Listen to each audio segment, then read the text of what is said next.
Hello everybody, this is Imran Jamil once again.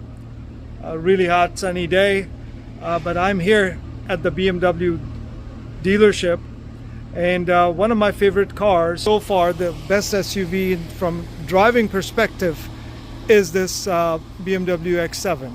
I've had it for a few years, got 38,000 miles on it, but the excitement and the overall, I guess, satisfaction just ends at the driving pleasure.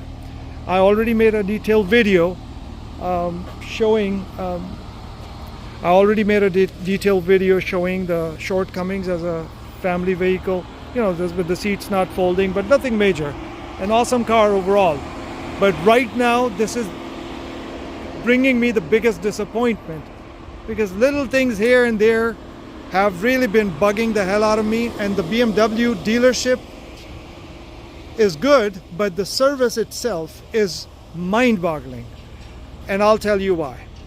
So the BMW service is mind-bogglingly pathetic in general, because they do not stand by their vehicles. I mean, this is a premium SUV, and the package that I have, it brand new, was around $100,000. And some of the issues that it ran out of warranty now, of the factory warranty in last December. Some of the issues that are coming up with the vehicle, BMW is just not standing by. I mean, for instance, there was a hiccup, a little jerking in the transfer case while turning. So I took the car in. I have enough experience to know that, there's something that needs attention in the transfer case. Cut it short.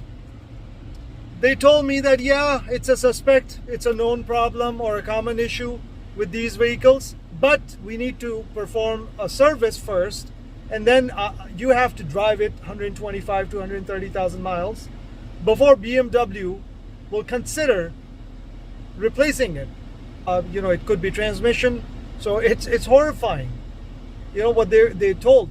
But anyway, not just that they had to do the service, that was an $800 service. They reduced it to like maybe 700 something as a courtesy. I appreciate that, but that was an unnecessary service that they performed, and I was adamant that, look, this will not go with just this service, and if you suspect that this is a non-issue, why do I have to pay for this ridiculous service and pay $800 only to learn that later on it'll need to be replaced? Right now the car is driving fine, but it is a suspect now. So I don't know what's the right thing to do, but if I did not buy the extended warranty, then this would be at least an $11,000 expense. They don't know yet. However, 38,000 miles, it just does not make sense. I already knew, and I keep a lot of luxury cars. I've had experience with almost all major brands, but nothing like this. That at 38,000 miles, something major like that would fail, and BMW would not cover it or extend the warranty. The best part about this is the service advisor that I got. She is amazing. She has really gone above and beyond in negotiating, trying to talk to the managers, trying to talk to everybody, and trying to do whatever she can, but her hands are tied, obviously. But I will take up this issue with BMW if I keep the car for that long. I really bought the extended warranty because I thoroughly enjoyed this car, and I thought this was a decent family car, and I didn't want to change it for the first time in my life after a few years. I was like, I'll keep it for as long as I can, and I have warranty till 90,000 miles and another 3 years. However, that warranty also is coming short.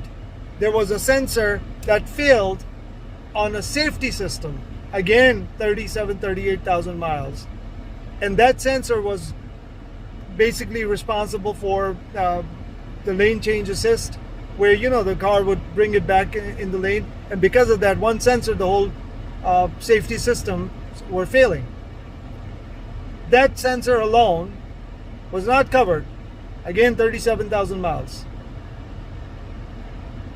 And it was $800 some.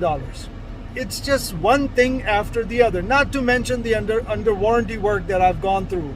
Third row power fold failing a few times, passenger seat controls failing one time, and a couple of other issues, nothing major. It's just not worthy of having this kind of luxury tag. It's just the anxiety of keeping a car that you really like.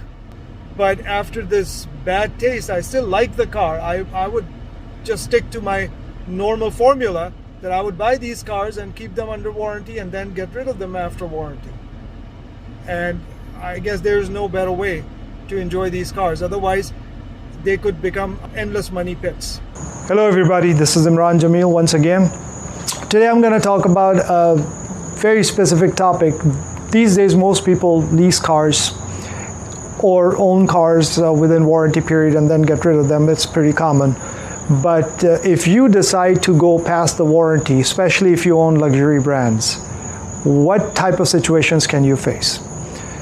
Previously, as long as you bought an aftermarket warranty, a good one, not some unknown company, you would be set. My experience has been at least pretty good with a couple of times that I had to do that. However, now we are running into a situation where the cars are loaded with so much technology that it's very hard, maybe for the warranty companies, to customize the warranties based on each individual brand.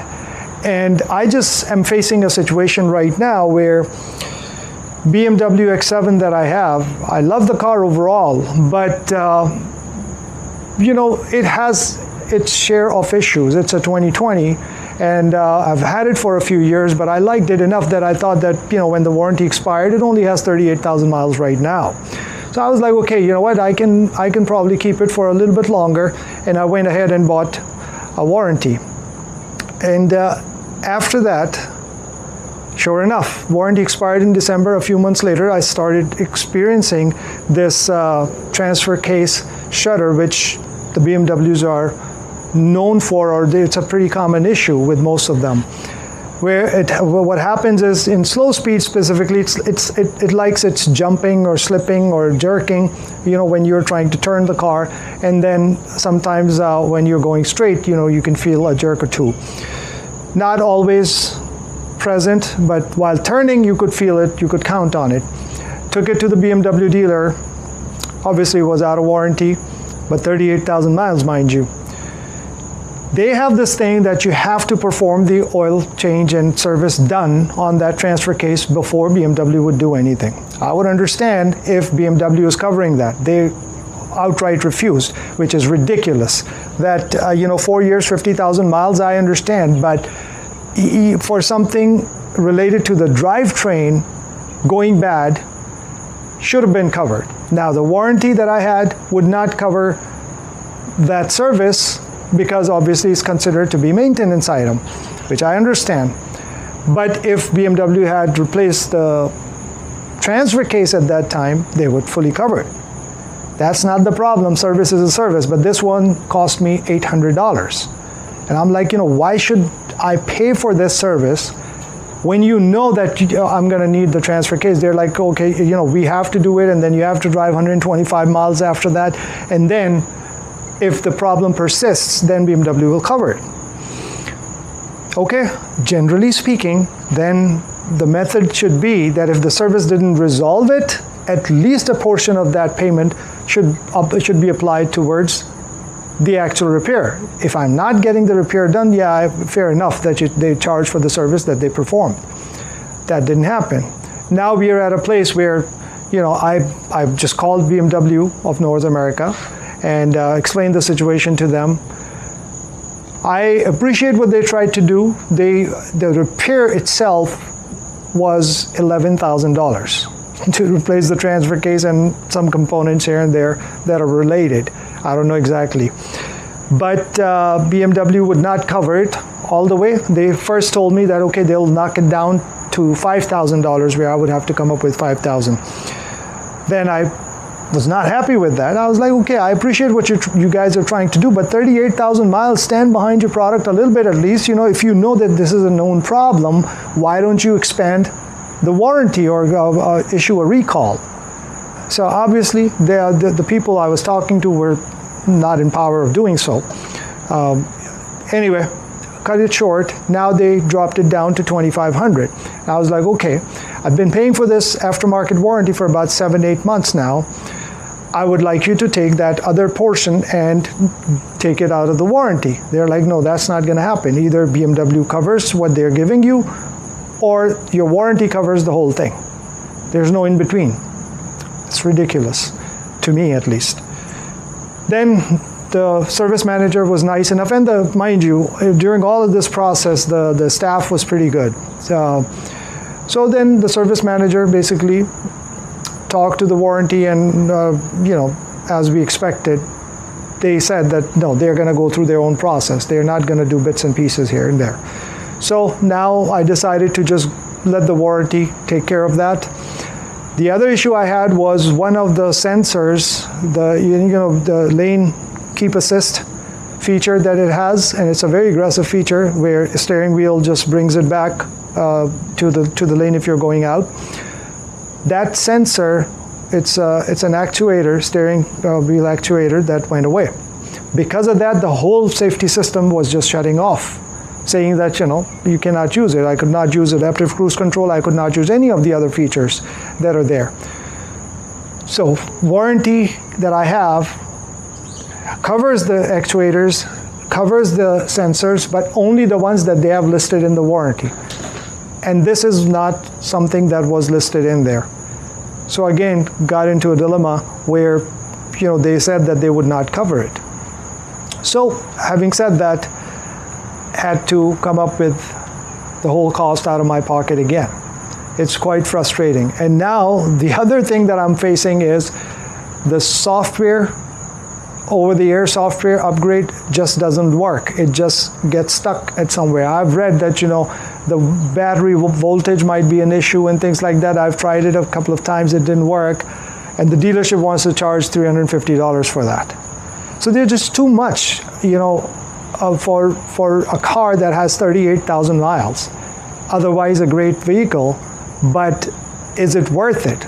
So I'm just thinking about it now, because no other full-size SUV drives like the X7 does. But besides that, it just has so many signs of terror, I would say, that I feel if I keep it longer. But let's see what happens. I just wanted to give you an update that if you're buying an aftermarket warranty, make sure that you do check on these things. And specifically, if you're going just like I bought this Elite warranty by Endurance, let me just name it. And they claim that it's a new car warranty that is extended. And now when I ran into this issue, they declined. So it's like, as a consumer, you're just being crushed from all directions. And the manufacturers, I mean, this car is an expensive car. The value drops like through a rock off the cliff, you know? So it's a catch-22. Very disappointing. You know, yes, you don't get the luxury car experience in some of the other brands, but they have come a long way in terms of providing features, and some of them are offering more features than any of these luxury brands. So do consider that if you don't have the patience for that. I've been dealing with luxury brands for a while, but this is my first BMW ownership experience. I've had quite a bit of experience with BMW cars and you know, known about their issues and how they are and everything, but now the biggest insult to the injury is, well, I was just reading the report, and BMW has surpassed Lexus, Toyota, and everything in reliability ratings. And that is mainly due to X5, because that has been a rock-solid vehicle for BMW. But the question is, this X7 is practically an X5 on a longer wheelbase. So why is it such a big difference between the two vehicles in terms of reliability? At this point, one thing that was for sure, that BMW drivetrains are solid, but now at 38,000 miles, if I have to get the transfer case replaced, I do not have confidence in this vehicle now, no matter how much I love it. The fact that this vehicle has the best interior quality, if I may say, unless you go way north of $100,000, maybe you'll find better. But again, is that good enough for a daily driver to just break your bank for every little thing that you do? I don't know. And I'm not even talking about the tires. The tire on this thing, if you do not find a sale or some sort of a great deal, you're gonna spend about $3,000 or close to $3,000 in replacing all 4 tires because of the unique sizes that they put. And I only have the 21-inch rim package. They come up to like, I think 23 inches. I'm glad I don't have anything bigger. Otherwise, I don't know what would happen. But these are all the gimmicks and tricks that really consume the consumer. And I think we just need to be smart enough. Yes, we like the luxury. If you can afford it within the warranty period, well and good. But now after losing so much money within 2 years, about 35 grand on this thing, do I want to get another one brand new? No, I don't, because I bought this vehicle, I didn't lease it in anticipation of keeping it for longer term. But it has really, really disappointed me quite a bit. Hopefully this video will help somebody. If you have any questions, please let me know, because there's so much more in the details that I can share with you if you are interested. Thank you. Have a good one.